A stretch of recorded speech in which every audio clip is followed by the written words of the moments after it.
Por favor, me ayudas en hacer desaparecer eso. Muy buenas tardes a todos ustedes, encantada de estar en este departamento hermano y tan querido que es Santa Cruz, y hablando de cosas tan importantes para lo humano, que significa hablar desde su mirada, desde este ámbito de complejidades en los que vivimos, y parece urgente tocar un aspecto que cómo nos desafiamos como universidad. ¿Qué es lo que está pasando? Hace un momentito, si ustedes se dieron cuenta, se habló y a nivel de política nacional parecería que hay un divorcio entre lo que es la educación regular, cuando se planteaba por el viceministro, con lo que es la universidad, esa instancia que siempre fue revolucionaria, aquella que siempre cuidó por los derechos de los desposeídos, de los pobres, de los sin palabra. Y sin embargo, se ven que ahora es la formalización de universidades que parecerían que existiera un desprendimiento entre lo que es lo popular, a quien representamos con una hegemonía bastante fuerte y legitimidad, y a lo que significa el otro espacio de aquellos que somos formadores. Entonces, un poco contextualizar desde esta mirada, y cuando se planteaba el tema sobre la educación superior y el diálogo del aseguramiento de la calidad, decíamos, y comenzaba hablando aquello, ¿no? El planeta está enfermo, las selvas, los bosques, los ríos, las montañas están agonizando, nuestra casa se está muriendo. ¿Dónde vamos a vivir los humanos si no es en nuestra casa que la estamos destruyendo? El sistema ya no da más. Hay un agotamiento de las posibilidades históricas, la pobreza, la inequidad, la violencia, la confrontación se exacerba día a día. En la actualidad se reafirma, y eso tenemos claridad, el individualismo en un modelo de globalización. Se requiere de un conocimiento, y aquí nos planteábamos como Universidad Mayor de San Andrés, un conocimiento que no mutile el conocimiento sobre el universo, la vida y lo humano. El conocimiento en la actualidad viene de los poderes que se desarrollan en la tecnociencia, poderes muchas veces relacionados con la destrucción, la degradación, la manipulación sobre los humanos mismos. El mundo en la actualidad es visto como un estanque lleno de energía. Hay la posibilidad de dominar las energías naturales del mundo físico, dominar el desarrollo industrial, pero la mera visión tecnocrática ignora lo más importante, que es el humano. Desde esta perspectiva, hablar de la educación superior implica definir la importancia de la identidad propia de cada institución, que tiene una larga trayectoria en la construcción de su propia historia, sin que ello quiera decir que no exista una visión de las formas de relaciones de producción que se entabla y formas de influencia de concepciones ideológicas marcadas generalmente por las relaciones de dominación que nos vienen impuestas por los espacios de poder que se atribuyeron y marcaron el devenir de nuestros pueblos. La UMSA fue fundada en noviembre, el 30 de noviembre de 1830, tiene una vida propia de 185 años y es considerada como la casa de estudios más prestigiosa del país.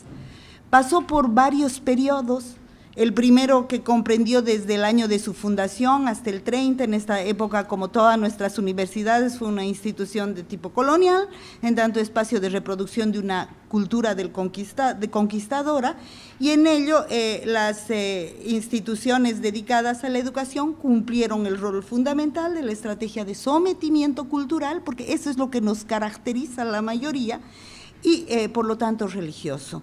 Un segundo periodo llamado el semi-autonomía o la autártica, que va desde 1931 al 36, momento en que se da toda aquella revuelta en Córdoba y la universidad comienza a asumir ese papel. Este periodo es llamado de nuestra autonomía plena, que va desde el 36 a la fecha.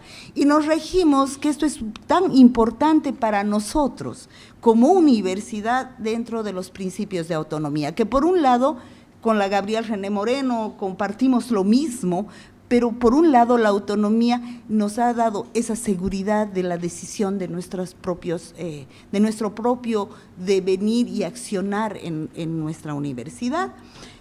Tenemos el cogobierno paritario estudiantil, que es ya una conquista, porque aquí sí el estudiante tiene niveles de decisión y poder de decisión conjuntamente con los docentes 50-50%, que ya es un avance significativo, la libertad de cátedra y otro. Por lo tanto, la identidad de esta universidad construyó esta historia, que fue cambiando en tanto procesos de asimilación y aprendizaje propios que hemos tenido durante estos años.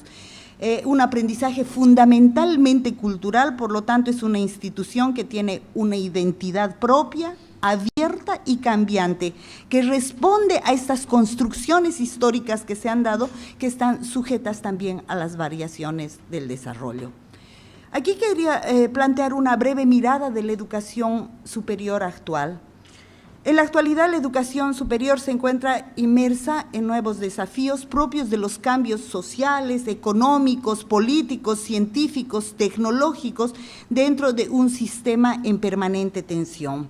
Para ello, las competencias de conocimientos, habilidades, aptitudes y actividades deben considerarse en el sentido de que la ciencia se circunscribe a criterios de una compleja actividad social, por lo tanto humana, que debe ser estudiado en su contexto de producción y considerar todos aquellos episodios de desarrollo no acumulativo, poniendo en cuestionamiento esa concepción positivista que sigue inmersa en nuestras universidades, del progreso científico meramente racional y lineal, que es lo que se nos ha marcado. En la actualidad se desmoronó este paradigma de la irreversibilidad y el criterio de que el conocimiento es un producto terminado. El conocimiento, por lo tanto, es visto como una red de permanente crecimiento, articulación y reconfiguración que va teniendo la universidad. Pensar en red, que es lo que ahora estamos haciendo, es la posibilidad de tener en cuenta el alto grado de interconexiones que nosotros vamos formando, interconexiones de los fenómenos, estableciendo itinerarios de conocimiento que consideran las diversas formas de experiencia humana y sus múltiples articulaciones.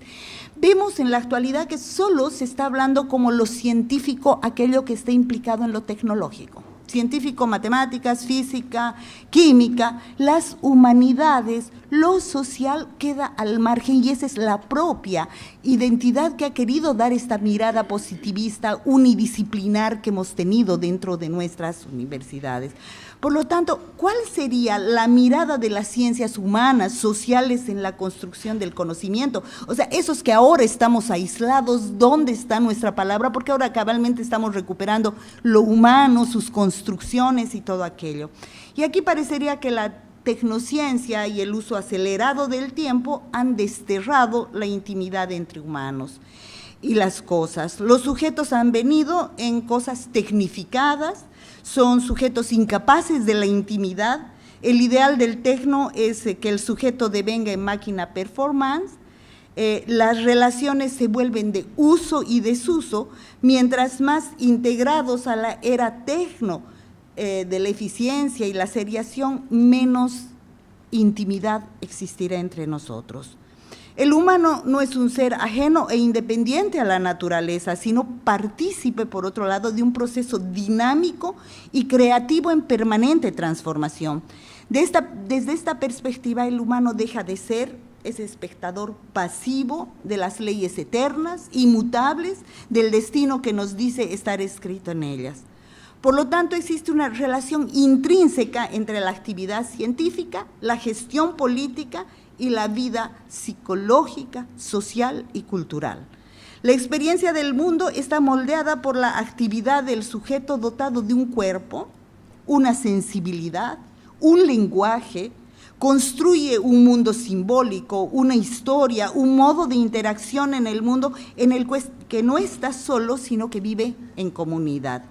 La educación superior debe reinventar sus contenidos, enlazar formas de enseñanza y saberes que debe plantear el enlace entre la educación, la ciudadanía y las prácticas políticas.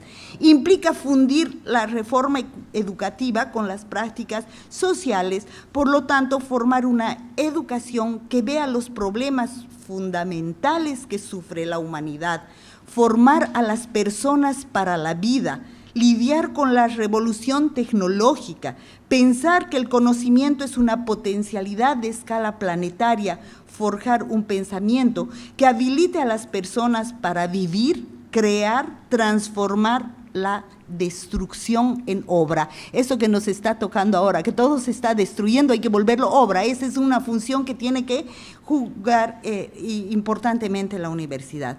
El conocimiento no es meramente un producto, conocemos, sino una producción siempre abierta que transforma el mundo. El mundo es entramado y diverso, todo lo que existe es activo, se afecta mutuamente, por lo tanto también es afectivo, que es lo que hoy hablábamos, ¿no? que escuchábamos en palabras de los exponentes que estuvieron anteriormente. El sujeto es a la vez tejedor y parte de esta trama. Configura el mundo, le da forma, le da sentido. Decía, es un guerrero ataviado con el ornamento del deseo. Para ello es imprescindible la ética, en tanto se la considera como un despliegue de un modo de existencia a un modo de producir en el mundo. Por ello es la ética de la no exclusión, hacer que la destrucción se convierta en obra bella y la tragedia en vida. Una mirada de la universidad y la vida. La universidad sufrió una erosión en su hegemonía. Retomo aquí a Boaventura de Sousa, quien señala que la hegemonía se está perdiendo, se la ha perdido por el mismo sistema, la hegemonía que tenía la universidad. Sin embargo, se señala además que las reformas deberían partir de la construcción, de la volver, retomar lo que es la hegemonía. Por ejemplo, en La Paz, si bien ya no es esa referencia que era política, que era de discusión, sin embargo, es considerada la Universidad Mayor de San Andrés, es considerada como la autoridad moral, y eso debe fortalecer, debe establecerlo y no ir perdiendo ese espacio que también las prácticas políticas de poder están queriendo diluirnos en este espacio de conocimiento como constructores de vida que somos en las universidades, ¿no? Entonces aquí se debe concentrar la cuestión de legitimidad y todas las universidades deberíamos plantearnos este trabajo. La universidad no puede dejar de lado la ética, debe colocar una mirada responsable y prudente a los avances tecnológicos. El modo como se presenta la ciencia es de la eficacia técnica en las que se acercan las cosas y se acorta el tiempo. La técnica ha mutado el ser del tiempo, ha transformado el modo de relaciones de las cosas con los sujetos. Las cosas hoy en día, todos son instrumentos desechables. Hay riesgos reales que están amenazando la supervivencia de la vida humana. Nuestra muestra clara es la invasión de espacios ecológicos por intereses meramente mercantilistas, el agotamiento de los recursos naturales, las guerras, la pérdida de capacidad de vivir con las especies, la contaminación. Hay un alejamiento marcado con la naturaleza sin considerar que sin ella sería imposible la vida y no podríamos subsistir como especie. La ciencia y la tecnología deben desarrollar un sistema de responsabilidad y pertenencia. La educación tiene como responsabilidad fundamental enseñar y aprender a vivir. En lo referente a la sociedad del conocimiento, la universidad debe recuperar su propia identidad, tomar opciones de sentido en un mundo que día a día es más violento. Debemos preguntarnos a qué desafíos deberíamos responder, humanizar la realidad, debemos ser sensibles y precisos con dinámicas de apertura, abrirse al saber, romper con el mundo excluyente. El saber y el conocimiento son fuerzas materiales de cambio, debemos ser constructores de paz y abrirnos al diálogo. La universidad debe hacerse cargo de la realidad, conocerla a fondo, cargar con la realidad y saber que es injusta y que es parte del oficio ello. Debe encargarse de la realidad y trabajar contra la injusticia, la desigualdad, la exclusión y la violencia. Entre demandas que deberíamos responder, una que son las revoluciones científicas. La ciencia clásica se caracterizó por privilegios, ustedes saben, de la linealidad, la predicción, la conservación mecanicista. Los nuevos paradigmas ponen el acento en los procesos dinámicos y no lineales, el reconocimiento de lo no acabado e incompleto que lleva una tensión con la aspiración a un saber no reduccionista, propone un nuevo modo de diálogo con la naturaleza, el problema ambiental sin percatarnos que nosotros formamos parte de él, nos lleva a forjar una educación que permita vivir en esta tierra, cambiar las formas de producción mercantilista, desarrollar un nuevo sentido de la realidad y una forma de convivencia humana. Es importante, y esto un poco concluyendo, encarar el debate entre lo unidisciplinar y lo transdisciplinar. Sabemos que la formación está generalmente por carreras, cada carrera es una isla que está separada de las otras, por lo tanto se busca luego suturar pedazos que son las carreras unidisciplinares, deja orillas separadas, piensa el mundo en unidades independientes, donde cada sistema está separado de los otros. Más al contrario, es el desafío entrar a la transdisciplinariedad, en tanto no divorcia al humano individual de la comunidad, es una matriz común fuera de disociación, no lo divorcia al sujeto del objeto, cambia las relaciones de poder, hay una interdependencia de lo existente, reconoce la diversidad, trabaja con ello en tanto considera que no existen sistemas independientes y cerrados. Es un arte dialógico, es un camino conjunto de construcción. Por lo tanto, nosotros consideramos que la actividad científica es una tarea comunitaria. Si bien es cierto que toda nuestra constitución política nos habla de lo multicultural, multi, ¿no es cierto? Nos habla, es importante reconocer al otro, incorporarlo al otro. Hay muchas voces silenciadas, hay que recuperar colectivos, hay que recuperar aquellos grupos que también esperan de una universidad, y una universidad como la nuestra, que es sostenida por el pueblo trabajador, debe volcarse a dar respuestas que le sirvan a lo que significa el trabajo de la universidad en interacción constante con su pueblo, que no sean políticas coyunturales que nos desuna a la universidad con la educación, diríamos la educación regular. Parecería que la intencionalidad es potenciar desde las lógicas gubernamentales, potenciar la educación regular y dejarla de lado como un contrario a una universidad que vea, aquí es responsabilidad de la educación de todos, aquí está puesto el humano, no tenemos derecho de debilitarlo, no tenemos derecho de entrar a que se dé educaciones de primera, segunda, tercera. Se habla de la educación indígena, por ejemplo, de las universidades. La gente no quiere ingresar a eso, busca ingresar a la UNSA. Y esa es la verdad, o busca, bueno, la UPEA que tiene ahora un poco de prestigio, que se lo está ganando, porque no es de un momento a otro, una institución se la construye, se crea, se va con todo lo que es esa identidad propia que le da el tiempo. Y por otra parte, aquí voy a pasar algunas cosas que ojalá podamos hablarlos, pero creo que es importante un aspecto que no lo hemos tratado a profundidad, pero que es el hecho de la revolución en cuanto a la ciencia y tecnología. Aquí, si bien la universidad está sobreadaptada al mercado, sobrepresionada por el mercado, concentrada en áreas del conocimiento y no formadoras de un pensamiento omnicomprensivo que nos permita ver todo aquello y capaz de enfrentar los problemas de naturaleza global. Por lo tanto, la universidad en la modernidad es un producto histórico del desarrollo europeo, como todos los conocemos, no nos podemos liberar de esa dominación cognitiva que son propia de todos los procesos que acompañaron a la occidentalización, y por lo tanto la universidad debe producir conocimientos, actualización en el avance de las teorías. No es debilitar la universidad, más que nunca la universidad debería potenciarse en el conocimiento, pero el conocimiento libera.